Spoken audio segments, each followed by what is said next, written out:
Od 7. oktobra 2023 je Izrael vsak dan pred sodiščem mednarodnega javnega mnenja in vsak dan spoznan za krivega. Za njegove številne nasprotnike, sovražnike in antisemite vseh oblik, velikosti in različnih političnih izvorov je primer proti njemu jasen. Kot ostanek kolonializma, ki nikoli ne bi smel obstajati in si je zaslužil biti napaden 7. oktobra. In da je apartheidska država, ki izvaja genocid, je neizpodbitna. Kaj pa, če so vse te obtožbe, ki jih vsakodnevno ojačujejo liberalni korporativni mediji, zgolj miti in laži, ki jih je mogoče sistematično razkriti in ovreči s preprostim raziskovanjem in pravno logiko? Ta teden v oddaji Think Twice razpravljamo o resnici o Izraelu na sojenju zvezdnim sodnikom, ki je pravkar napisal pomembno novo knjigo Demolishing the Case for the Prosecution of the Jewish State.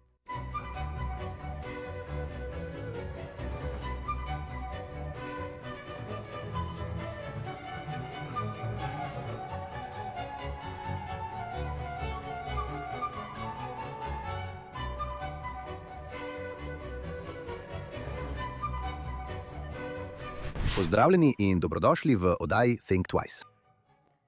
Ali je mogoče pisati o primeru proti Izraelu, ki ga predstavljajo tisti, ki ga želijo uničiti, na enostavno razumljiv, a sistematičen način? To lahko ovrže domneve, ki so osnova za velik del poročanja in razprav o bližnjevzhodnem konfliktu. V svetu, kjer se zdi, da nova generacija novinarjev ni več posebej zainteresirana za dejstva v primerjavi z ideološkimi argumenti in domnevami, morda nihče, ki bi moral prebrati takšno knjigo, tega ne bo storil. Vendar je kljub temu pomembno, da te argumente in domneve preučimo tako, kot bi jih v sodni dvorani, in preverimo, kateri, če sploh kateri, od teh očitkov vzdrži podrobnejši pregled. Morda objektivno in neodvisno potrjeni dokazi, zgodovinska dejstva, ne pomenijo nič za woke aktiviste, ki se pretvarjajo, da so novinarji ali celo strokovnjaki za mednarodno pravo. Vendar bi moralo to biti pomembno za vse. Obstajajo resni in dobronamerni ljudje, ki trdijo, da najbolj potrebujemo pametne strategije za družbena omrežja ali trike namenjene doseganju mladih, ki novice in znanje o svetu dobivajo prek svojih TikTok virov.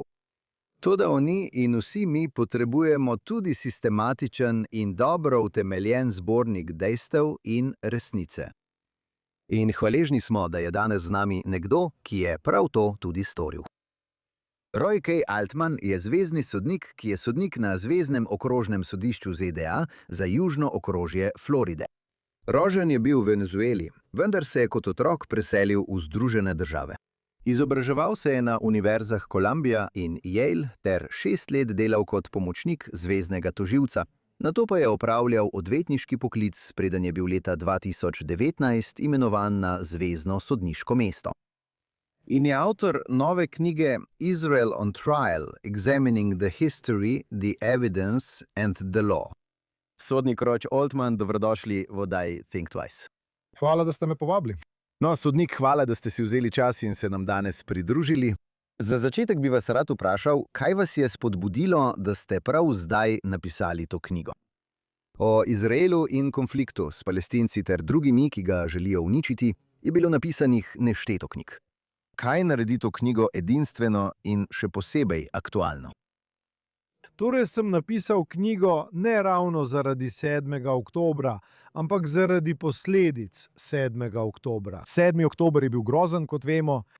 Množični umori, obglavljanja, živo sežiganje celih družin v njihovih domovih, za njihovimi zajtrkovalnimi mizami, na njihovih plesnih zabavah za mir. A kar je bilo skoraj še bolj presenetljivo, spomnite se, vsi smo že vrsto let vajeni nasilja strani Palestincev. A kar je bilo morda še bolj presenetljivo, je bil odziv 8. oktobra, 9. oktobra in 10. oktobra. Ne tisoče milj stran, ampak Tukaj, v naših svetih ustanovah, na moji alma mater, na Kolumbiji in Jalu ter drugih, v naših mednarodnih organizacijah, ki so bile v mnogih primerih zgrajene in ustanovljene prav z namenom zagotavljanja tega. Po resničnem katastrofalnem genocidu nad Judi naj bi bilo zagotovljeno, da judovska civilizacija nikoli več ne bo ogrožena. In vendar, v trenutku, ko smo te ustanove najbolj potrebovali, v prelomnem trenutku zgodovine zahodne civilizacije, so se vse te ustanove obrnile hrbet Judom. Zato sem se odločil, da bom začel potovati po vsej državi. Imel govore v skoraj vseh 50 zveznih državah, v cerkvah vseh veroizpovedi, na več kot 60 kampusih visokih šol, pravnih fakultet in srednjih šol. O Izraelu, o njegovi preteklosti, boleči sedanjosti in upanju na svetlejšo prihodnost. In potem sem spoznal, da je bilo veliko ljudi, ki so prihajali na moja predavanja, pravzaprav zveznih sodnikov. In tako sem začel program, v okviru katerega sem zvezne sodnike iz vse države, večinoma nejudovske, ki še nikoli niso bili v Izraelu, peljal v Izrael, da bi se sami prepričali, kaj se v resnici dogaja na terenu.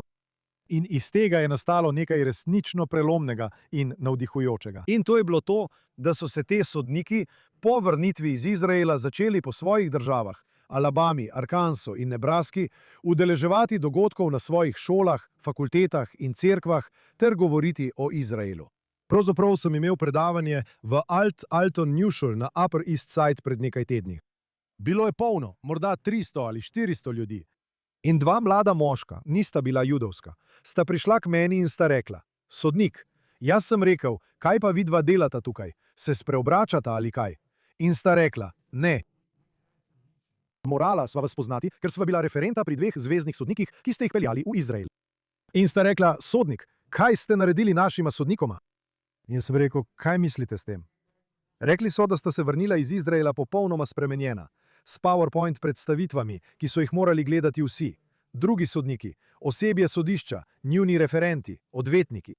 In to opažam po vsej državi. In mimogrede, zdaj je v fundaciji dovolj denarja, da lahko fundacija tja zavedno pošilja vsakega zveznega sodnika v Ameriki, ki želi iti. In potem sem dobil vse te klice sodnikov vrhovnih sodišč iz različnih zveznih držav, ki so rekli: "Hej, kaj pa ta diskriminacija? Tudi mi želimo iti v Izrael. Zakaj vzamete samo zvezne sodnike?" In tako sem začel program prek iTrack. Prvi program je bil prek Svetovnega judovskega kongresa za zvezne sodnike. Drugi program je bil prek iTrack, da bi peljali sodnike državnih vrhovnih sodišč v državi. In ponosno lahko povem, da bomo oktobra peljali 20 sodnikov državnih vrhovnih sodišč. Pravzaprav sem pravkar imel govor pri organizaciji Texas Public Policy Foundation, TPPF, v Austinu v Teksasu, neverjetni organizaciji. Bilo je polno. Ne, res ni bilo Judov. In večina vrhovnega sodišča Teksasa je bila v prvi vrsti. Rekel sem: "Hej, ne bom vas vseh vzel na prvo potovanje. Morali boste igrati kamen, papir, škarje, veste, ampak to kaže, kako navdihujoča so ta potovanja in kako zelo so potrebna." Ampak bistvo je, da odgovorim neposredno na vaše vprašanje. V zadnjih 3 letih sem imel na tisoče pogovorov z ljudmi po vsej državi o Izraelu. Prišel sem do spoznanja, da se celotna razprava o Izraelu v resnici skrči na 6 glavnih stvari, v katere ljudje verjamejo glede Izraela. In pravzaprav, če odstranite ves žolč, čustva in napade, je vsaka od teh 6 trditev v svojem bistvu pravna trditev. In tako sem si mislil, zakaj ne bi preprosto uporabil iste pravne metodologije, kot jo sodniki, porote in odvetniki uporabljajo vsak dan v sodnih dvoranah in odvetniških pisarnah po vsej državi. To je preizkušena metodologija, ki jo uporabljamo že stoletja, in je metodologija, ki ji zaupamo, ker jo uporabljamo. Kjer je govorjenje resnice najbolj pomembna, v naših sodnih dvoranah, kjer je na kocki lahko celo življenje nekoga. In jo uporabimo na vsako od teh 6 trditev in poglejmo, kaj se zgodi. In zato se knjiga imenuje Israel on Trial. Postavimo Izrael na sojenje. Predstavimo 6 trditev. Vsako poglavje obravnava eno trditev. 6 poglavij, 6 trditev. Uporabimo ustrezno metodologijo. Predstavimo dejstva in izdamo sodbo, tako ali drugače. To je torej ideja za knjigo. Hvala, da ste poslušali Think Twice. Ne glede na to, ali nas poslušate na katerikoli podcast platformi ali nas gledate v živo na Facebooku, X ali na JNS YouTube kanalu, Prosim, všečkajte in ali se naročite na JNS. Kliknite na zvonček za obvestila in nam dajte dobre ocene. Poleg Think Twice obstaja tudi podcast Jonathan Tobin Daily, kjer z vami delim še več novic in analiz o najpomembnejših vprašanjih, s katerimi se danes soočamo. Dnevno oddajo lahko najdete pod Jonathan Tobin Daily na kanalu JNS, kjerkoli poslušate svoje podcaste. In zdaj nazaj k današnjemu programu. To so res dobre novice glede zveznih sodnikov, ker mislim, da oba veva, da bo treba opraviti veliko pravnega dela v boju proti antisemitizmu in anticionizmu v tej državi. Ampak, kot pravite, ste predstavili teh 6 osnovnih obtožb proti Izraelu, ki ste jih analizirali. Toda preden se poglobimo vanje, mislim, da je treba odgovoriti na vprašanje, glede na pripravljenost tolikšnega dela medijev, pa tudi skoraj vseh v akademskih krogih in drugih sektorjih družbe, da verjamejo lažem o Izraelu, ki jih v tej knjigi ovržete. Zakaj menite, da je tako? Ljudje, ki so bili napeljani, da verjamejo vanje. Ker se te laži ujemajo s celotnim nizom toksičnih neomarksističnih ideologij o rasi in družbi, v katere so že bili indoktrinirani. Ne glede na dejstva, bodo poslušali tudi najbolj utemeljene, dobro raziskane in neizpodbitne argumente, ki govorijo nasprotno. In če ni namenjena njim, komu je potem ta knjiga namenjena?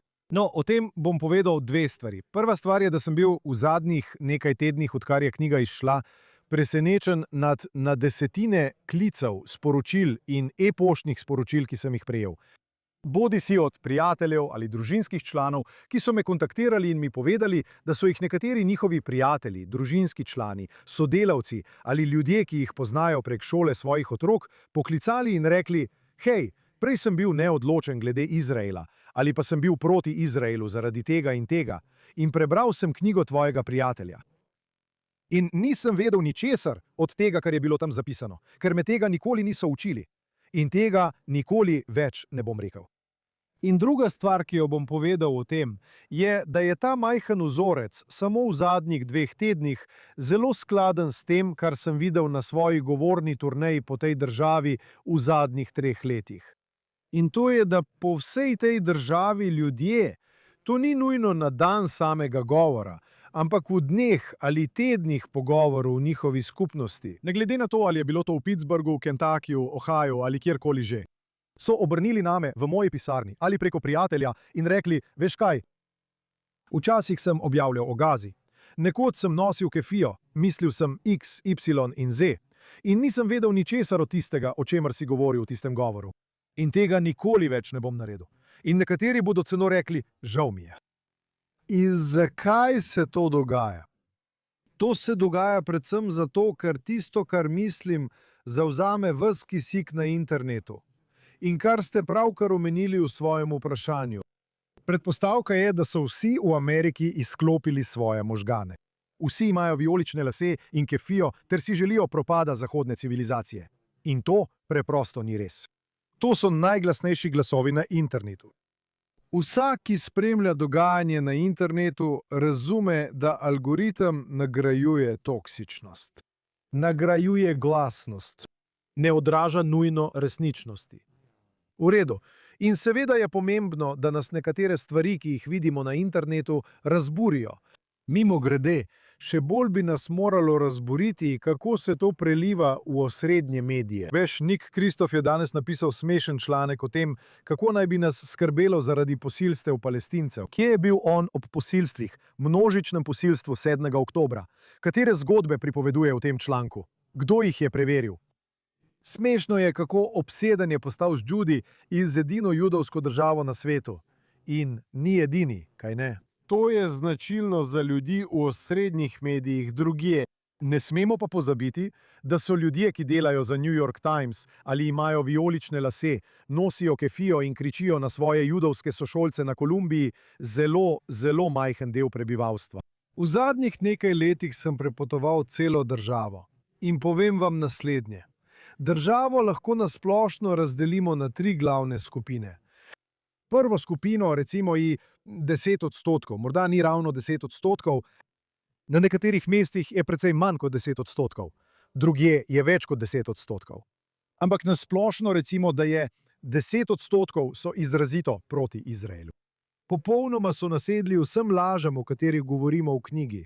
Da, nekatere bi lahko prepričali z razumom, vendar je veliko med njimi del miselnega virusa, ki resnično preplavlja našo družbo. In to ima veliko manj opraviti z Judi, kot pa s sovraštvom do vsega, kar predstavlja Amerika. Verjamejo, da je Amerika sila zla v svetu, da so bili njeni predniki sami po sebi zli in da je treba velike krivice popraviti, domnevno tako, da spodkopljajo vse, za kar se je Amerika vedno zavzemala. Mislim, da je to zelo majhen delež. Kot sem rekel, 10% prebivalstva. Potem je približno 30% ljudi v državi, ki so izjemno domoljubni. Ljubijo Ameriko. Razumejo, da so Judje sestavni del tega, kar je Ameriko naredilo uspešno v zadnjih 3 stoletjih. Verjamejo v besede Lincolna, ki je rekel, da smo Američani skoraj izvoljeno ljudstvo. Lincoln nikoli ni uporabljal besed po naključju. Vedno je svoje besede izbiral namenoma. To so stvari, v katere je verjel Washington, v katere so verjeli Adams, Twain in Hamilton, da so vrednote Amerike drugačne od vrednot Anglije. Bojevali smo vojno, da nam ne bi bilo treba biti kot oni. Vrednote, ki segajo nazaj k veliko starejši in bogatejši tradiciji, vrednote judovske tradicije. In katere so te vrednote? Verska strpnost, svoboda izražanja in meritokratska družba, ki je predvsem zgrajena na vladavini prava. To so vrednote Amerike in to so vrednote starodavnega in plemenitega judovskega naroda. In 30% Američanov verjame v to. Mimogrede, razumejo tudi, da je Izrael najpomembnejši geostrateški zaveznik Amerike na svetu. Vedno znova po vsej državi v cerkvah in šolah k meni prihajajo ljudje iz mornarice ali iz vojnega ministrstva ali iz oddelka za tehnološke nabave za vlado in mi pravijo: sodnik, niti polovice ne veste. Izraelu prodamo kos vojaške tehnologije. In mimogrede, res jim to prodamo, s tem pa spodbujamo ameriško gospodarstvo tam, kjer je to zelo pomembno, v vojaško-industrijskem kompleksu, in ustvarjamo tisoče ameriških delovnih mest. In potem mi rečejo, da Izrael počne nekaj, česar mi nikoli ne bi mogli, ker nismo ves čas v vojni, tako kot oni. Predskusijo ga v boju, v resnični situaciji, ki nam daje scene iz minute v minut o tem, kaj dela prav in kako dela narobe na bojišču. In potem mi čez nekaj let povedo, da nam Izrael to vrne brezplačno in je neprepoznavno. 10-krat boljše, kot je bilo, 10-krat bolj pripravljeno na prihodnje vojne, ki prihajajo, ker jo je Izrael nadgradil s tehnologijo umetne inteligence, kvantnim računalništvom, strojnih učenjem in tehnologijo kibernetskega vojskovanja, ki jo razvijajo. Oni so naš beta laboratorij, naš raziskovalno-razvojni laboratorij, ki opravlja vse delo za nas brezplačno in nam ga vrne, da ga lahko uporabimo na način, ki je pripravljen na vojne, ki nas čakajo v prihodnosti. Ampak to je 30% države. To pusti veliko, široko sredino. 60% Američanov. Mimogrede, knjiga je zagotovo napisana za tistih 30%, ker mi ljudje nenehno govorijo, celo v judovskih skupinah ali krščanskih cionističnih skupinah: hej, jaz imam rad Izrael. Podpiram Izrael. Ampak sem v teh debatah in nimam dovolj argumentov, da bi branil Izrael pred obrekovanji in lažnimi obtožbami. Knjiga tem ljudem daje potrebne argumente. Kot sem rekel, obstaja velika, široka sredina. Tistih 60% Američanov, kdo so ti ljudje? Želijo hoditi v službo, želijo dobro plačano delo, želijo napredovati, želijo poslati svoje otroke v varne in zanesljive šole. Če so na fakulteti, želijo hoditi na predavanja. Nočejo protesta, polnega ljudi s kefijami, ki bi jim prekinili zaključne izpite. Želijo spoznati dekleta. Želijo, da njihova nogometna ekipa zmaga v soboto. Želijo hoditi na zabave. In niso pretirano zaskrbljeni zaradi konflikta, ki se dogaja tisoče kilometrov stran, vendar so odprti za razumne argumente. Imajo odprta srca in odprt duh. So dobronamerni Američani, ki jim je zelo mar za prihodnjo blaginjo te države in zahodne civilizacije. In če jim lahko le zagotovimo zdravorazumske, racionalne argumente, ki jih potrebujejo za razumevanje te teme, jih lahko začnemo cepiti. zaščititi pred miselnim virusom, ki se širi po tolikšnem delu zahodne civilizacije. Zato vedno pravim, če čez 3 ali 5 let eden od teh ljudi iz široke sredine pride na zabavo, večerjo ali piknik in sliši eno od teh lažnih obtožb proti Izraelu, genocid, kolonializem, apartheid, karkoli že je. Lahko grejo do prijatelja in rečejo, hej, veš kaj, tukaj je ta knjiga. V resnici ne vem veliko o tem. Ampak en tip, ki ga poznam v Miamiju, se zdi, da ve, o čem govori. Vzemi knjigo, preberi 3. poglavje, greva na pivo in mi poveš, kaj misliš. In če lahko knjiga to doseže, potem mislim, da bo to izjemen uspeh. Ja, glede tega se strinjam s tabo. Zdaj bi se rad obrnil na prvo od 6 obtožb, ki jih obravnavate. Da so Judi kolonisti v deželi Izrael. In vas prosim, da pojasnite pravni pojem, ki je pomemben za vaš argument. Kaj je priposestvovanje in kako vpliva na razpravo o Izraelu? Ja, torej najprej bom odgovoril na prvo vprašanje, mislim da. Vprašanje priposestvovanja, torej priposestvovan, je pravni postopek, pri katerem ena stranka poseduje lastnino druge stranke dovolj dolgo obdobje. Običajno je to približno 7 let. Odkrito in brez dovoljenja lastnika lahko ta stranka postane pravi posestnik te lastnine, če je izpolnjenih nekaj dejavnikov. Eden od teh je, da druga stranka ne ugovarja. To je res pomembno. Drugi dejavnik je, da osebe niste nezakonito razlastili njene lastnine, naprimer tako, da ste jo z orožjem prisilili, da zapusti posest. Zakon vas ne bo nagradil za takšno nezakonito ravnanje. To se ponovadi pojavi v naključnih situacijah, naprimer, ko gre za veliko kmetijsko zemljišče nekje v Ohaju in nihče res ne zahaja na tisti del kmetije, ki je daleč stran, recimo 200 hektarjev proč. Ali pa na dvorišču guvernerja Pensilvanije. Ja, točno tako. In imaš svoje ovce, ki se pasejo na moji zemlji. In če to počneš dovolj dolgo, ne bomo dovolili, da bi nekdo drug, ki bi moral biti pozoren na obseg svoje zemlje, prišel in te razlastil potem, ko si jo uporabljal. 10 ali 20 let. Torej, trditev tukaj seveda deluje v obe smeri, kaj ne? Mislim, prva točka je, da so Judi avtohtoni prebivalci te dežele. Prav. In kako to vemo? To vemo, ker imamo 3 različne sklope dokazov, ki jih podrobno obravnavam v svoji knjigi in vsi ti potrjujejo to dejstvo. Ti 3 sklopi so tisto, kar jaz imenujem kamni v zemlji. Arheološki dokazi, ki segajo tisoče let nazaj in to dokazujejo. Ljudje, ki so živeli na območju med reko Jordan in Sredozemskim morjem, so bili Judi, ki so govorili hebrejsko, prakticirali hebrejsko-judovsko vero in prenašali hebrejske, judovske poimenovalne običaje na svoje otroke. In da so to počeli na tej zemlji tisoče let. Drugič, besede na papirju, dokumentarni dokazi. Spet, če se vrnemo tisoče let nazaj, pogosto mimogrede zapisano strani starodavnih sovražnikov Izraela, je res pomembno izpeljati 2 pomembna pravna principa iz te trditve. Prvi je, da damo veliko dodatno težo, kadar ugodno izjavo za tvoj položaj poda eden od tvojih nasprotnikov, kaj ne? Ker ne bi pričakovali, da bi tvoj nasprotnik rekel nekaj, kar bi pomagalo tvojemu položaju. In zato, ko tvoji nasprotniki rečejo stvari, ki so ti v prid, jim posvetimo posebno pozornost, kaj ne? Druga točka je, da damo posebno pozornost in verodostojnost izjavami, ki so bile dane dolgo preden je prišlo do spora, kaj ne? Pomisli. Pomislite na to. Imate spor s svojim sosedom, vendar sta bila 20 let prijatelja. In pred 18 leti ste rekli nekaj, kar je zdaj ugodno ali pomembno za trditev ene ali druge strani. No, želimo slišati, kaj je bilo tisto, kar ste rekli pred 18 leti. Ker ko ste to rekli pred 18 leti, si nikoli niste mogli predstavljati, da bo ta spor sploh nastal. Zato temu dajemo posebno verodostojnost, prav? In zato je zelo pomembno, ko govorimo o kamnih v zemlji in ko govorimo o besedah na strani.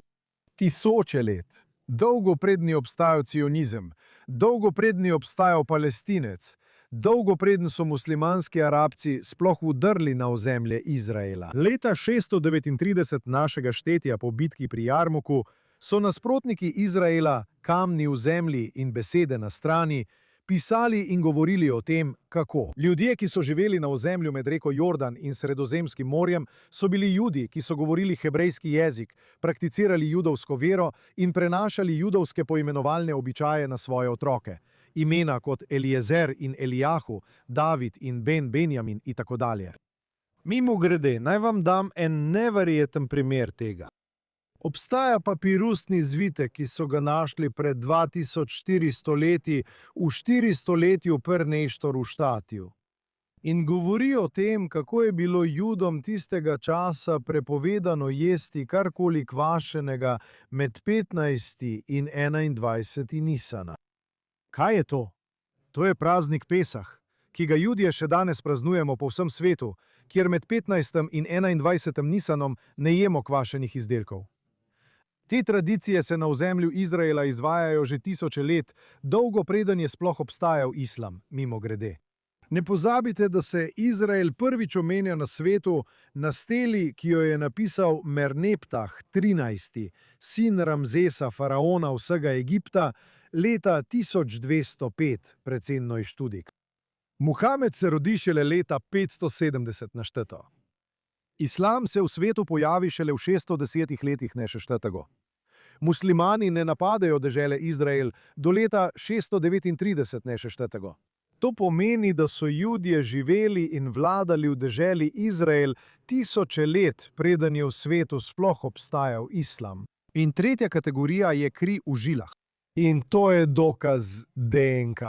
V zadnjih nekaj desetletjih je bilo opravljenih na desetine genetskih študij vseh glavnih judovskih populacij na svetu, ki so jih izvajali znanstveniki, Judje in ne-Judje, na desetine različnih genetskih označevalcev.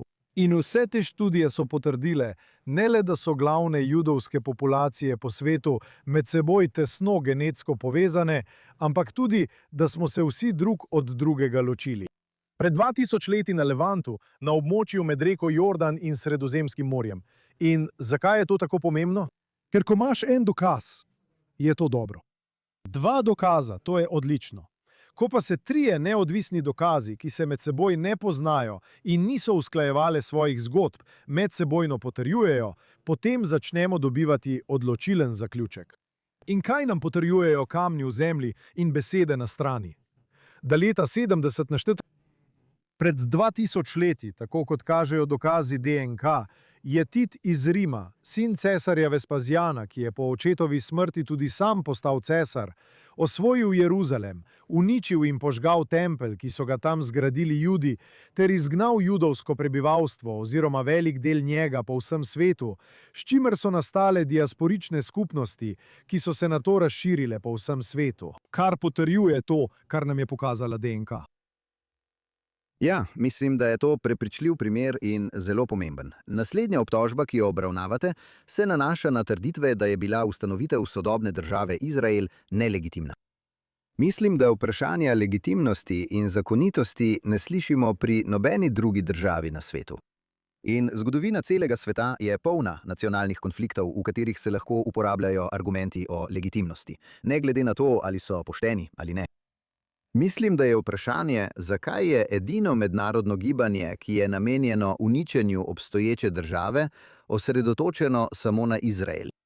In kaj nam to pove o razpravi, ki se zdi, da se v glavnem vrti okoli zanikanja judovskih pravic, ki so jih mednarodni forumi sprejeli pred stoletjem, a večina ljudi, ki se ukvarjajo z mednarodnim pravom, meni, da to ni pomembno. No, to je zelo pomembna točka, ker ena od stvari, ki jih mislim, da ljudje ne razumejo, je, da je Izrael pravzaprav razmeroma stara država.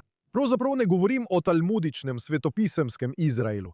Govorim o moderni državi Izrael, ustanovljeni leta 1948, ki je postala 59. država na svetu. In zdaj je na Združenih narodih zastopanih 193 držav. To pomeni, če preračunate, da je Izrael dejansko starejši od 67% držav na svetu. In to zato, ker je bilo toliko držav ustvarjenih na enak način kot Izrael, torej strani kolonialnih sil, večinoma evropskega izvora. Preprosto naključno potegnejo črte na zemljevidu in iz nič ustvarijo države. brez posebnega upoštevanja prebivalstva, ki je bilo vključeno v na novo oblikovane države. Tako je bilo veliko držav oblikovanih v 40., 50. in 60. letih na Bližnjem vzhodu. Tako je bilo veliko držav oblikovanih v 40., 50. in 60. letih v Aziji in še posebej v Afriki. Ampak seveda, nihče ne protestira proti nastanku Kameruna ali Bocvane. Nihče ne protestira proti nastanku Libanona ali Sirije ali Indije in Pakistana ali Iraka, ki ga je mimogrede vodila savdska družina, kralj Fajsal, ki je postal prvi kralj Iraka, čeprav sploh ni bil Iračan. Nikogar ne zanima vsiljevanje tujega monarha strani kolonialne sile. Nihče se tega ne spomni. Nihče tega sploh ne ve. Zapomnite si, na svetu je 57 muslimanskih držav in 22 arabskih držav z 2 milijardama prebivalcev. Ampak svet ne more prenesti ene majhne judovske države v svoji pradomovini s samo 7 milijoni judovskih državljanov. Kot je zapisano v zadnji vrstici današnje recenzije moje knjige The Law and Liberty, odlična po mojem mnenju recenzija, Izrael v resnici ni tisti, ki je na preizkušnji. Mi smo, ker to veliko več pove o nas in o razkroju naše pripravljenosti, da se postavimo zase kot zahodna civilizacija. Kot pa v tej majhni, nekako nepomembni, nerelevantni državi, tisoče milj stran. Da se zdi, kot da si vsi na svetu na vso moč prizadevajo uničiti Izrael, čeprav je to edina zahodna, pluralistična, liberalna demokracija v svoji regiji. Da pa neposredno odgovorim na vaše vprašanje, obstaja 4-delni test, ki ga določa mednarodno pravo, ali lahko narod postane država. Ljudje mi ves čas pravijo, ali ni malo nepošteno, da Palestinci nimajo svoje lastne države. Vedno jim povem 3 stvari. Prvič, imajo svojo državo. Imenuje se Jordanija. Spomnite se britanskega mandata za Palestino, ki so ga Britanci kot tuja kolonialna sila zasedali od leta 1917 do 1947 in je vključeval tako sodobno državo Izrael kot tudi sodobno državo Jordanijo. Judje so po Balfourjevi deklaraciji iz leta 1917 verjeli, da bo celotno ozemlje, britanski mandat za Palestino, dodeljeno Judom. Dejansko so bili v biblijskih časih nekateri judovski rodovi, vključno z Manasejem in Gadom, na jordanski strani reke Jordan. A to se ni zgodilo, ker so kolonialne sile razumele, kako zelo bodo potrebovale predvsem nafto in arabsko podporo v prihajajočih svetovnih vojnah. V 20 letih prejšnjega stoletja so podarili, odcepili so 77% britanskega mandata za Palestino in ustvarili državo za palestinske Arabce, Arabce, ki so živeli v tem mandatu. In ta država se je najprej imenovala Transjordanija, kar pomeni na drugi strani reke Jordan, nato pa je postala kraljevina Jordanija. In danes jo poznamo preprosto kot Jordanijo, ki ima seveda palestinsko kraljico, palestinskega princa, ki bo postal kralj te palestinske države Jordanije, in več kot 60% prebivalstva je Palestincev. To jih ni ustavilo, da ne bi pregnali svojih palestinskih državljanov, posebej v 70 letih, in jim preprečevali vrnitev pod grožnjo nasilja. Mimogrede, ker vedo, da je palestinsko prebivalstvo destabilizirajoče in polno džihadističnih tendenc muslimanske bratovščine. Vedo, skratka, tisto, česar mnogi ljudje na zahodnih univerzah očitno ne vedo, in sicer, da so Palestinci problem, ne Judje ali, iskreno, večina Arabcev. Druga stvar, ki jo povem, pa je, da je Izrael, in k temu bomo prišli čez trenutek, sem prepričan, je dejansko skupaj z zahodno skupnostjo ponudil palestinsko državo preostalim Palestincem, ki so ostali na 23% britanskega mandata za Palestino, ki je bil končno namenjen judovski državi. Izrael in Judi so tem Palestincem ponudili drugo palestinsko državo v 6 različnih primerih. Leta 1936 na Pilovi komisiji, mimogrede, se je to zgodilo zaradi upora arabskih Palestincev, ki je med letoma 1936 in 1939 povzročil množični pokol Judov. 1939. Bil je, kako mu je že ime, igralec Ruffalo, ki je pravkar posnel film o Palestini leta 1936. V filmu tega nikoli ne omeni. Kakšno presenečenje. Množični pokol Judov, ki se je zgodil v tistem času med tistim uporom strani palestinskih Arabcev. Mimogrede, takrat se niso zares imeli za Palestince. Želeli so biti priključeni sirskemu kraljestvu. To samo kaže, kako malo so čutili pripadnosti ali imeli kakršnokoli predstavo o suverenosti na ozemlju današnjega Izraela.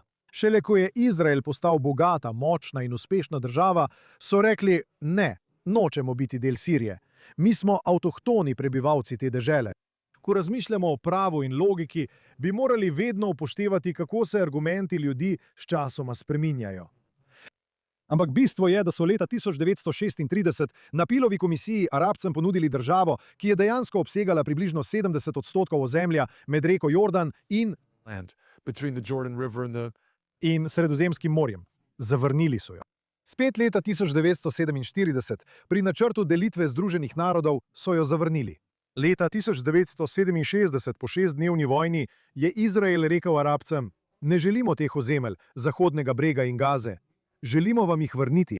Ne želimo vladati tem ljudem. Prosim, samo eno stvar.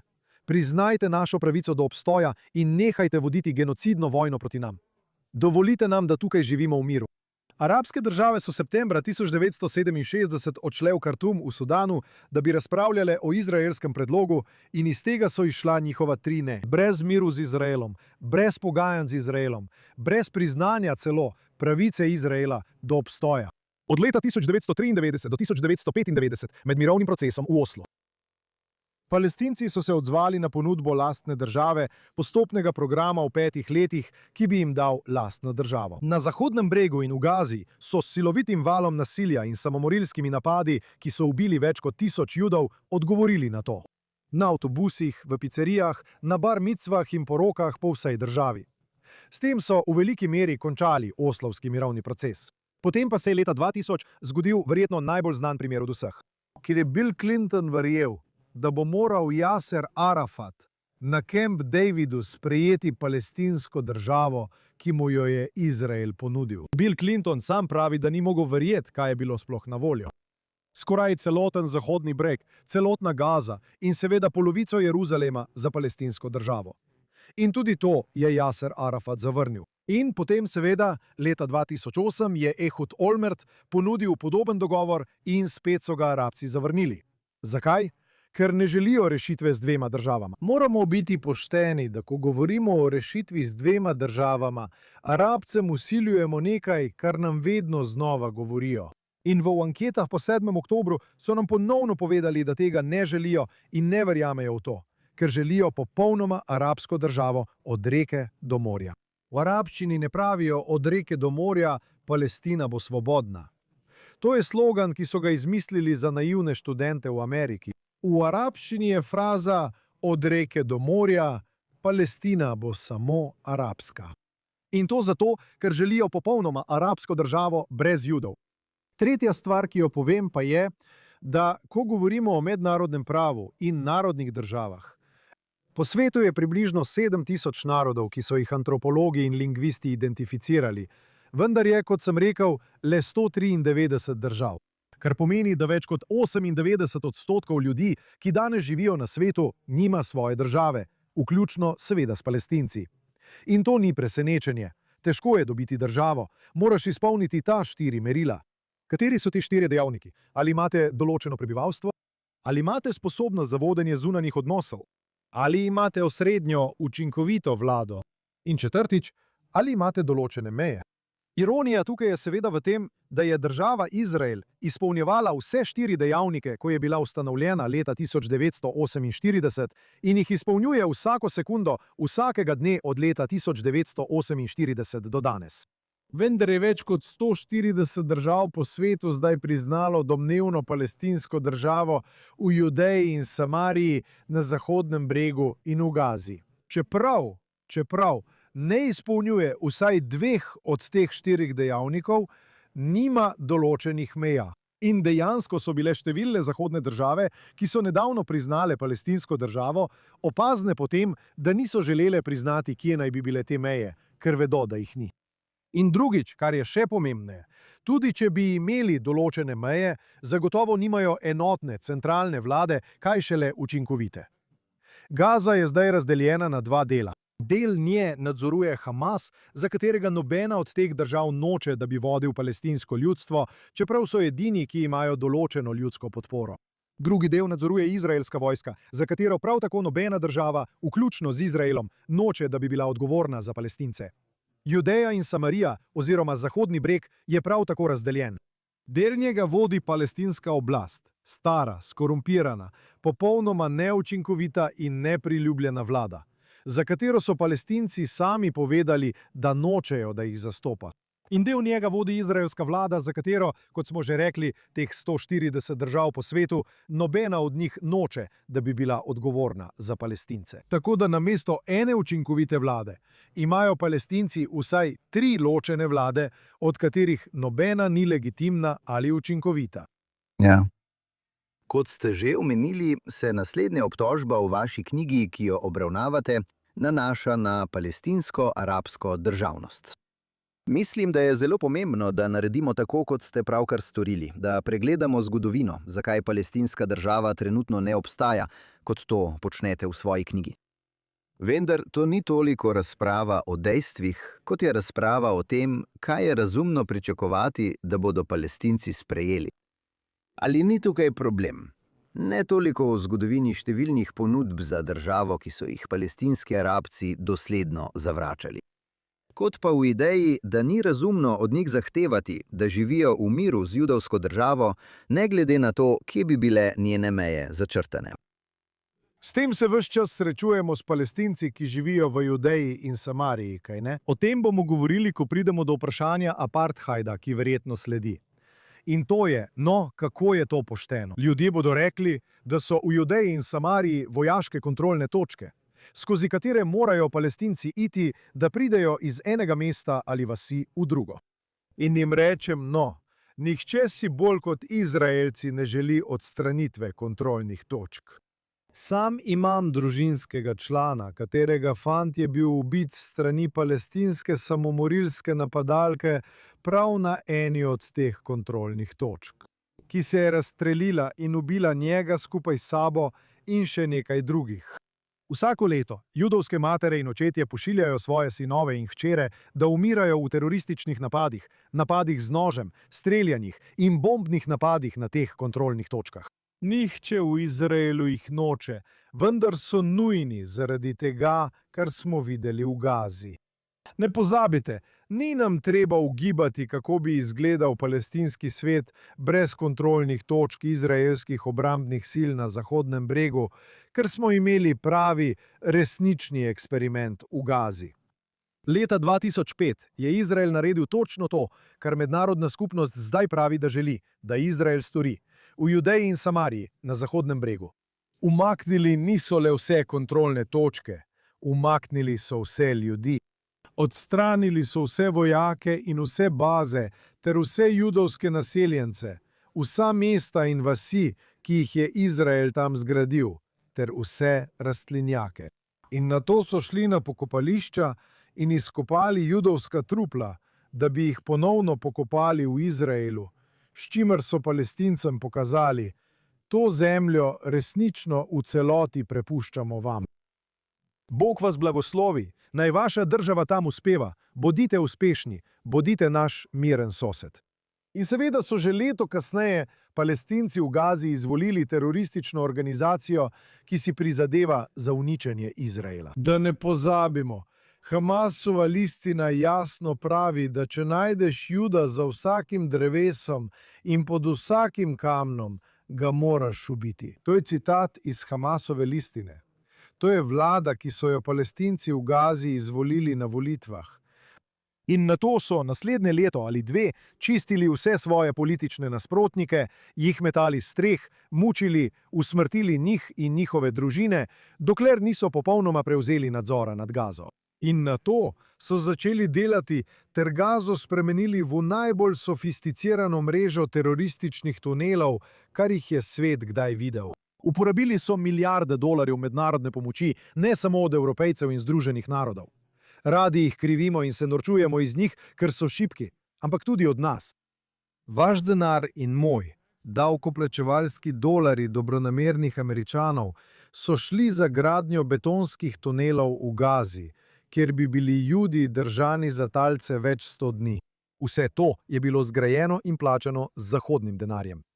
Mislili smo ali upali, da ga bodo uporabili za gradnjo bolnišnic, cest in šol, a so ga namesto tega uporabili za ubijanje Judov.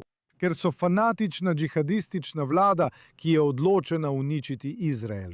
In mimogrede, 7. oktober bi bil za red velikosti hujši, če bi se eksperiment izpeljal do konca. Ne v Gazi, ki je majhna in dostopna le na robu Izraela.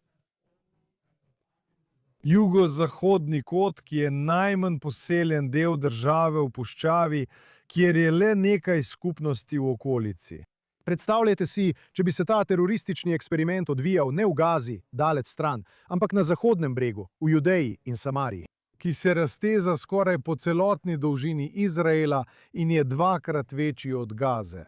Im je le nekaj kilometrov oddaljen od glavnih naseljenih središč Izraela, Tel Aviva in Jeruzalema. In kar je najpomembneje, je na dvignjenem terenu, saj je območje Judeje in Samarije, kjer je Zahodni breg, dvignjeno, nasproti Jeruzalema in seveda Tel Aviva.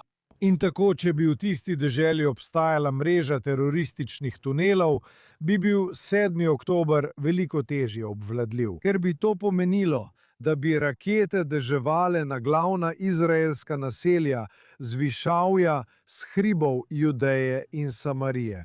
Nihče si manj želi kontrolnih točk kot Izrael. Vendar si nihče v Izraelu ne more privoščiti, da bi jih opustil, ker vidimo, kaj bodo Palestinci storili, če ne bo kontrolnih točk izraelske vojske. Samo poglejte, 7. oktober. Ja, mislim, da imate prav in nekako ste že prešli na naslednjo obtožbo v knjigi, ki se je nanašala na tako imenovano okupacijo Gaze 6. oktobra 2023. In spet vprašanje ni toliko o dejstvih, ki jih navajate, ampak zakaj je to sploh bilo vprašanje, glede na to, da je ves svet videl, kako se je Izrael umaknil iz Gaze v zamanem poskusu oživitve mirovnega procesa. Kljub temu, kot pišete, se pogosto trdi, da je bila Gaza pred 7. oktobrom zapor na prostem.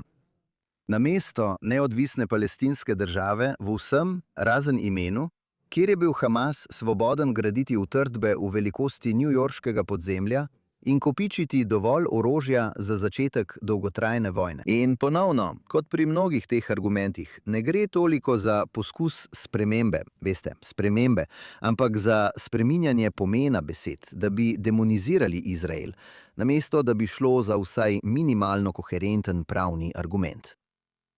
Predstavljajte si samo definicijo, splošno sprejeto definicijo zapora ali koncentracijskega taborišča, ki jo vedno omenjajo, ko govorimo o Gazi, kot da bi Izrael tam vodil zapor ali koncentracijsko taborišče. A prisoner concentration camp. Tu so absurdne trditve, kaj ne? Osrednja značilnost zapora ali koncentracijskega taborišča je, da morajo zaporniki paznika prositi za dovoljenje za katerokoli stvar v življenju, ki bi jo radi počeli. Naprimer, ali se lahko poročijo, ali lahko imajo spolne odnose, ali lahko začnejo podjetje, ali lahko imajo v lasti premoženje, ali lahko premoženje zapustijo svojim otrokom. Vse te stvari, seveda, ali lahko berejo pošto, gledajo televizijo ali zapustijo kraj. Vse te stvari so strogo nadzorovane strani upravitelja, bodisi koncentracijskega taborišča ali zapora. Ampak kot sem pravkar rekel, je Izrael leta 2005 popolnoma zapustil Gazo. Zato ob 7. oktobru v Gazi ni bilo nobenih Izraelcev. Ni bilo nikogar, ki bi ga lahko katerikoli Palestinec prosil za dovoljenje za katerokoli od teh stvari. Če so bili Palestinci ovirani pri prenosu lastnine na svoje otroke, nakupu zemlje ali ustanavljanju in razvoju podjetij, je bilo to le zato, ker so jim njihovi Hamasovi nadzorniki, pravi nadzorniki Gaze, to preprečili. Pravzaprav je to najpomembnejša točka od vseh. Po 7. oktobru kot prej, vendar je to postalo očitno šele potem, smo v Gazi dejansko videli nekaj zelo nenavadnega, kar zanika celo najmanjšo predstavo, da bi Gaza kdaj lahko bila koncentracijsko taborišče. In to je naslednje. Bistvena značilnost zapora ali koncentracijskega taborišča je, da zapornikom ni dovoljeno oditi, kaj ne? To je celoten namen, da jih zadržijo zaprte. In vedno je naloga upravitelja zapora ali koncentracijskega taborišča, da prepreči, da bi zaporniki odšli. Ena od stvari, ki smo jih videli po 7. oktobru, pa je bila ta, da sta Izrael in na trenutke tudi Amerika prosila mednarodno skupnost naj dovoli palestinskemu civilnemu prebivalstvu, da zapusti območje, da bi bili na varnem. In da bi lahko Izrael obračunal s Hamasom po svojih pogojih na odprtem terenu, ne da bi se moral bati, da bi po nepotrebnem ubijal palestinske civiliste. In ni bil Izrael tisti, ki je želel, da vstanejo. To je bila mednarodna skupnost. Hamas, seveda, številni regionalni arabski zavezniki Hamasa in celo Evropejci. Domnevni prijatelji in zavezniki palestinskega civilnega prebivalstva so bili prav tisti, ki so prisilili palestinsko prebivalstvo, da ostane v Gazi, s čimer so ustvarili okolje, podobno zaporu, kljub nasprotovanju Izraelcev. Kakšen zapor ali koncentracijsko taborišče je kdaj delovalo na tak način? Zato je pomembno, da kritično in logično razmišljamo o trditvah, ki jih vidimo na internetu. Ja, Zdaj, naslednja trditev proti Izraelu je, da je apartheidska država. Te trditve so vse prisotne, ampak ali večina te razprave ne temelji na razumevanju ali nerazumevanju, zakaj? Judeja in Samarija ter Gaza so od leta 1967 v pravnem vakumu, prav zato, ker so Palestinci večkrat zavrnili mir. O tem smo že govorili. Najprej moram poudariti osnovno dejstvo in nato preiti na vaše stališče. In sicer, da Izrael sam po sebi ne more biti apartheidska država. Točno tako. Ker je 20 do 21% njenega prebivalstva muslimanov ali arabcev in imajo vse enake pravice kot judovski državljani. Lahko kupujejo zemljo, jo zapustijo svojim potomcem. Lahko začnejo podjetje. In mnogi so ga že. Če greste v Abu Goš ali če greste v Jafo, če greste v Nazaret, boste videli Arabce, ki vodijo restauracije in nakupovalna središča, delajo kot odvetniki in zdravniki v klinikah ter molijo 5-krat na dan v judovski državi Izrael. Na izraelskem vrhovnem sodišču je arabski muslimanski sodnik. Arabski sodniki so prisotni v izraelskem pravosodnem sistemu. Arabski odvetniki so prisotni v izraelskem pravnem sistemu.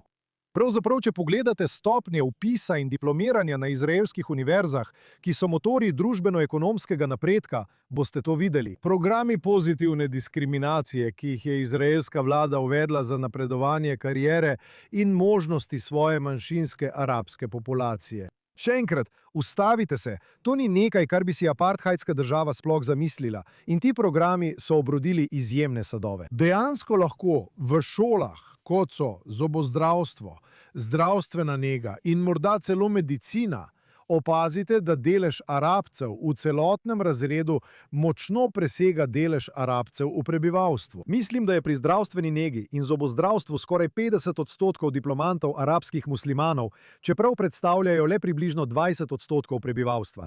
Tako da trditev, da so Arabci diskriminirani in da je Izrael na kakršenkoli način apartheidska država, ne drži. Naprimer, kot je bila Južna Afrika. Ali kot je bil ameriški jug v času zakonov Jim Crow. Ali, iskreno, večina muslimanskih držav je danes takšnih, kjer je ideja o judovskem vrhovnem sodniku v Iranu, Iraku ali Jemnu preprosto smešno absurdna. Ideja, da bi bili Judi vodilni v odvetniških vrstah ali imeli stranke v parlamentu v Siriji in Egiptu, je absurdna. Prav tako v Ramali in Gazi. To je nesmiselno, kaj ne? Mislim, to so prave apartheidske države, ne Izrael. Ampak glede na to, kar si rekel, ljudje pravijo, v redu, kaj pa Palestinci v Judeji in Samariji? Ti ne volijo na izraelskih volitvah. No, glede tega je treba povedati več stvari. Prvič, oni nočejo biti Izraelci. Kaj ne? Mislim, bistvena sestavina državljanstva v katerikoli državi na svetu je, da prisežeš zvestobo državi in se strinjaš, da boš spoštoval njene zakone. Palestinci so nam večkrat povedali, tudi v nedavnih anketah, ki so jih izvedli palestinski anketarji, da se v več kot 80 ali 90% ne strinjajo s pravico Izraela do obstoja. Izraela sploh ne priznavajo kot prave države. Imenujejo ga okupatorska entiteta ali kakšna druga neumnost, ki jo izrečejo. In zavračajo sprejetje kakršnega koli državljanstva v državi, ki po njihovem sploh ne obstaja. Kako so lahko državljani Izraela, če pa ne priznavajo pravice Izraela do obstoja? Pomislite na Ameriko, prav? Ne dajemo državljanskih pravic nedržavljanom, kaj ne? Ne dovoljujemo ljudem, ki imajo prebivališče, celo če živijo v naši državi, da bi volili na naših volitvah ali bili člani naših porod ali celo posedovali strelno orožje ali strelivo. Pravzaprav nekatere naše državljane obravnavamo drugače kot druge državljane. Najboljši primer so Portoričani. So polnopravni ameriški državljani, razen da niso. Ne morejo voliti predsednika in nimajo predstavnika v kongresu. To nas še ne naredi za apartheidsko državo. In zadnja točka je seveda tista, ki sem jo že omenil, in sicer, da smo si v Ameriki že prej sami naložili nekakšno vojaško okupacijo. Vojaške okupacije smo vsilili tudi drugim državam. Naprimer, po drugi svetovni vojni v Nemčiji in na Japonskem, v Koreji po vojni, smo imeli vojaške baze z vojaškimi kontrolnimi točkami ter veliko orožja in vojakov. Da bi zagotovili mir v državah, ki so to zavračale, ki so se borile proti nam in se niso hotele ravnati po naših pravilih. To od nas ni zahtevalo, da nemškim državljanom podelimo pravice, ki izhajajo iz državljanstva. Ni zahtevalo, da dovolimo japonskim državljanom glasovati na naših volitvah. Zakaj bi torej Izraelci dovolili sovražniku, ki je začel vojno za vojno za vojno, vojne za iztrebljenje proti izraelskim državljanom, ki ne živijo v Izraelu in ne želijo živeti v Izraelu? Zakaj bi jim Izrael podelil enake pravice, kot jih imajo na primer izraelski Arabci, ki so zavezani za prisego in zakoni v izraelski družbi? Zakaj bi morali imeti enake pravice kot ljudje, ki so se strinjali, da bodo spoštovali izraelsko zakonodajo? Ja, mislim, da to povzame vse. Zdaj je seveda najbolj čustvena in morda tudi najbolj nevarna obtožba, ki je bila Izraelu izrečena po 7. oktobru. Obtožba o izvajanju genocida v Gazi. Kar se zdi, da je večinoma odvisno od spreminjanja definicije besede, da bi ustrezala želji obtožiti žrtve ponavljajočih se genocidov, da ga izvajajo. Ampak, če bi sprejeli te spremenjene definicije, ali to ne bi pomenilo, da je v bistvu vsaka vojna, ki je bila vodena v kakršnihkoli okoliščinah, vključno s tisto, ki so jo zavezniki vodili proti nacistom, sama po sebi genocid? Absolutno. In dejansko je sodišče v Nürnbergu zavrnilo predpostavko, ki jo danes vidimo. Torej predpostavko, da bi zavezniški piloti, ki so leteli nad Dresdenom, Nürnbergom, Berlinom in Japonsko, lahko bili krivi vojnih zločinov. Ko so bili oni tisti, ki so se odzivali na genocidni režim v vojni, ki je niso začeli in si je nikoli niso želeli. Nürnberško sodišče je to predpostavko posebej zavrnilo. In zdaj se zdi, da je ta predpostavka spet pokazala svoj grdi obraz. Očitno, ne po naključju, ravno takrat, ko so Judi tisti, ki se borijo, da bi preprečili, da bi bili ponovno izpostavljeni genocidu.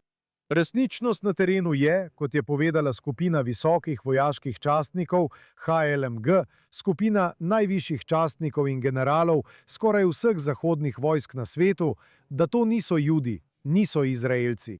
V vlogi, ki so ga predložili Mednarodnemu kazenskemu sodišču MKS, so zapisali, da nobena vojska na svetu ni nikoli uvedla več ukrepov in bolj izpopolnjenega programa za opozarjanje in umikanje civilnega prebivalstva sovražne strani iz nevarnosti. In pravijo, da to ni le popolnoma nezdružljivo s kakršnokoli trditvijo o genocidu. Spomnite se. Izrael je zgradil taborišče Al-Mawasi za več kot 1 milijon Palestincev, kjer so zagotovili dobavitelje hrane, medicinske ambulante, nastanitev in cepiva proti otroški paralizi za vse otroke v Al-Mawasi. Izrael ne pošilja računa za vse te ogromne stroške mednarodni skupnosti. Dovolili so več humanitarne pomoči. Vsak dan so v Gazo vstopile stotine tovornjakov s hrano, gorivom in zdravili. Tudi takrat, ko ta hrana, gorivo in zdravila niso prišli do izraelskih talcev, ki so bili v nepredstavljivih razmerah zaprti v globokih luknjah pod zemljo. Vse to so storili, ne da bi kdajkoli zahtevali kaj v zameno, in vse to na način, ki je popolnoma nezdružljiv s kakršnimkoli očitkom o genocidu. Pomislite na prave genocidne dogodke v zgodovini. Ali so nacisti želeli opozoriti judovske otroke, naj ne vstopajo v plinske komore v Auschwitzu? To vprašanje je že samo po sebi absurdno, kaj ne? Očitno so nacisti otrokom dali kose mila. In naredili so majhne tuž glave, da bi prevarali Jude in jih prepričali, da gre za prave prhe, ne pa za plinske komore. Da bi židovske civiliste zvabili v območje smrti, kajne? Izrael počne ravno nasprotno, vsak dan v svojih vojnah v Gazi in Libanonu. Civiliste vnaprej opozori, naj se umaknejo iz nevarnosti. Sovražniku natančno pove, kje bo napadel danes, jutri in naslednji dan. Na način, ki Izraelu odvzame prednost vojaškega presenečenja v napadu. Najpomembnejši element vsakega strateškega cilja v celotnem vojaškem načrtovanju je presenečenje. In Izrael se vsak dan v Gazi namerno odpoveduje prednosti presenečenja, s tem pa ogroža življenja svojih sinov in hčera, fantov in deklet, ki bodo v Gazi ubiti in ranjeni v stotinah zaradi pasti, improviziranih eksplozivnih naprav in zased, ki jih je nastavil Hamas prav zato, ker je Izrael vedel, jim povedal, kam gredo, in Hamas je vedel, kje bodo. Vse to v prizadevanju, da bi ohranili in zaščitili življenja palestinskih civilistov. HLMG pravi, da ta opozorilni sistem ni le najbolj izpopolnjen, kar jih je katerakoli vojska kdajkoli uporabila na svetu, ampak je tudi popolnoma nezdružljiv s kakršnimkoli trditvami o genocidu.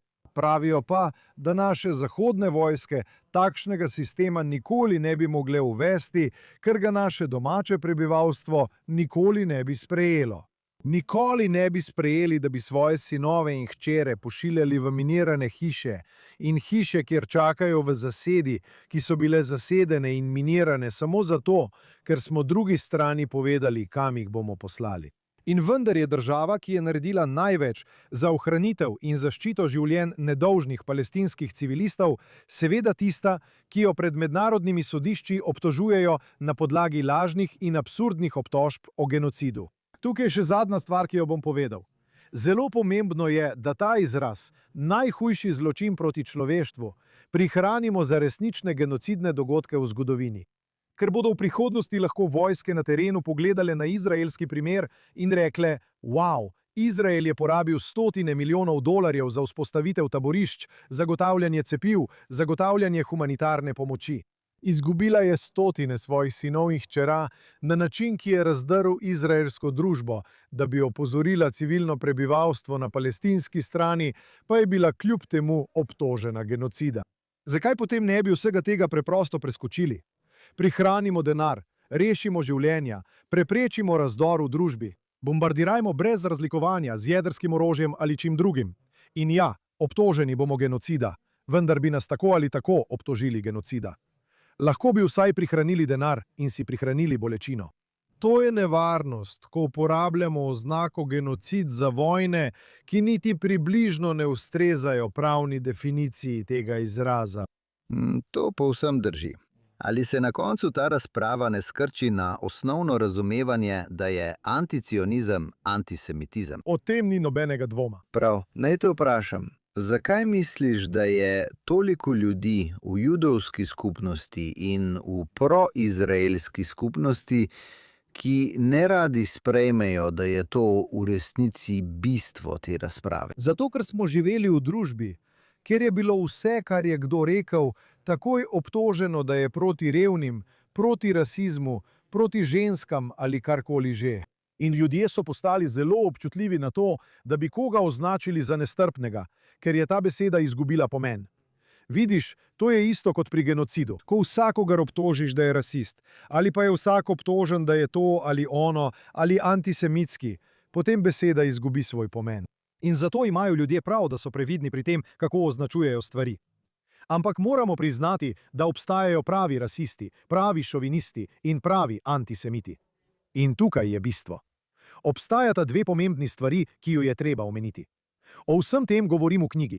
Prva stvar je, da zgodovina anticionizma sega daleč nazaj v 19. stoletje. In sprva je bilo veliko ljudi, veliki začetniki anticionizma, veliki zagovorniki tega. Oboževali so anticionizem prav zato, ker je bil antisemitski. Razumeli so privlačnost, še posebej v Sovjetski zvezi in v nastajajočih arabskih državah sredi 20. stoletja, privlačnost anticionizma je bila prav v tem, da je bil protijudovski. In was anti-Jewish. In tako je ideja zdaj, da je bilo takrat moderno biti antisemitski. Ne? Imamo holokaust, imamo Sovjetsko zvezo, globoko antisemitsko. Zgodnje arabske države so bile globoko antisemitske. Učile so protokole sionskih modrecev in druge lažne spise. Torej je bilo tam nekaj pozitivnega pri anticionizmu, ker je bil antisemitski in vsi so to sprejeli in razumeli. Mimogrede, knjiga navaja vse časopise, revije in radijske oddaje, kjer so anticionizem povezovali s sovraštvom do Judov. Danes je zaradi holokausta in zaradi tega, kako so se Judi vključili v zahodno civilizacijo, antisemitizem v delih družbe, v velikih delih družbe, postal nemoderen, kaj ne? In tako mora zdaj nekdo, ki želi biti anticionist, vložiti zelo, zelo veliko truda. To destroy, to divide this. Da bi pretrgal to zgodovinsko povezavo, ta tesni odnos med anticionizmom in antisemitizmom. A vendar moramo priznati, da je to zgodovinski in pravzaprav definicijski anahronizem. In tukaj je druga točka. In to je najpomembnejša točka od vseh. In sicer to. Ko kritiziramo vlado Združenih držav, to politiko, zdravstveno varstvo, karkoli, moramo priznati, da nismo protiameriški. Zakaj? Ker ko kritiziramo svojo vlado, ne pravimo, da je bil ameriški politični eksperiment zlobna napaka in da bi morali državo uničiti ter vse njene ljudi pobiti ali izgnati. Ampak ravno v tem se anticionizem razlikuje. Ker se anticionist ne omejuje zgolj na kritiziranje izraelske politike glede Haredijev ali glede zdravstvenih klinik ali naselbin na jugu in v Negevu.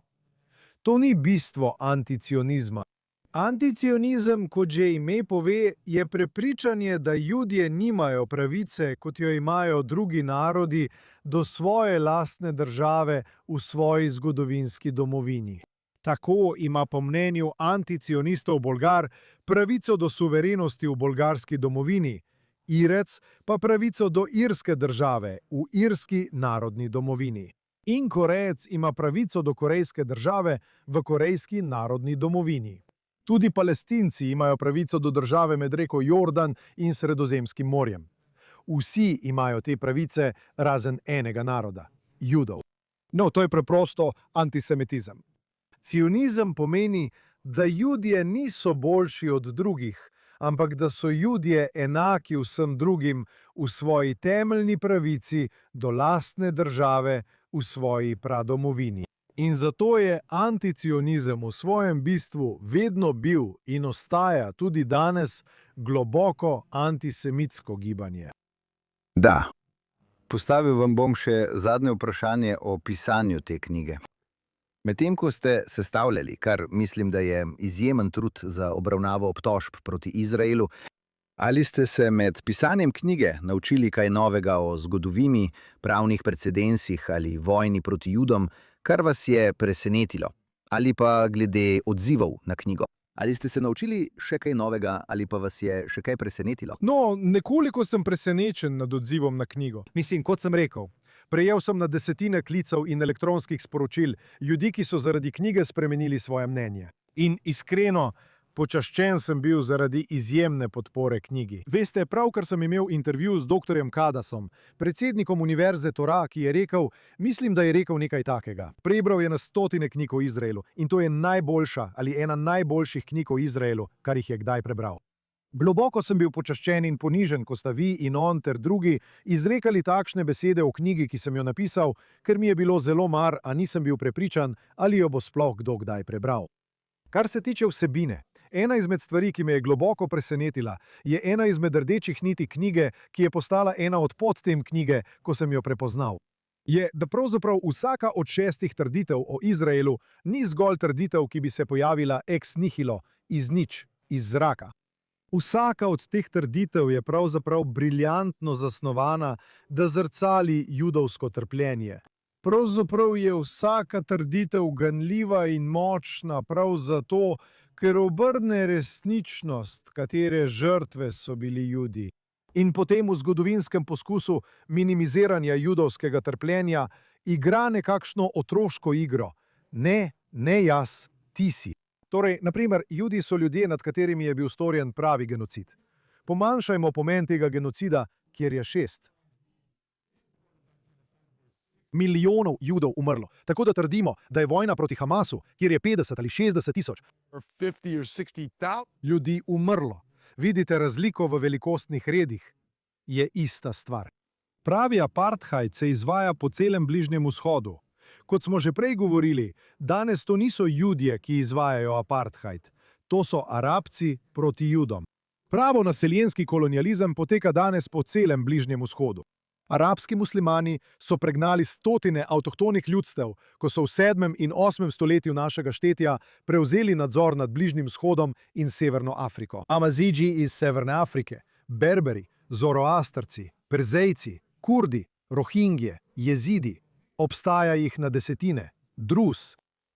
Toda Judi, ki so avtohtono ljudstvo te dežele, so tisti, ki jih imenujejo naseljenski kolonialisti. Vsaka trditev, in potem imamo seveda še trditev o legitimnosti, o kateri smo že govorili prej. These countries around the world, Te države po svetu trdijo, da je Izrael nelegitimen.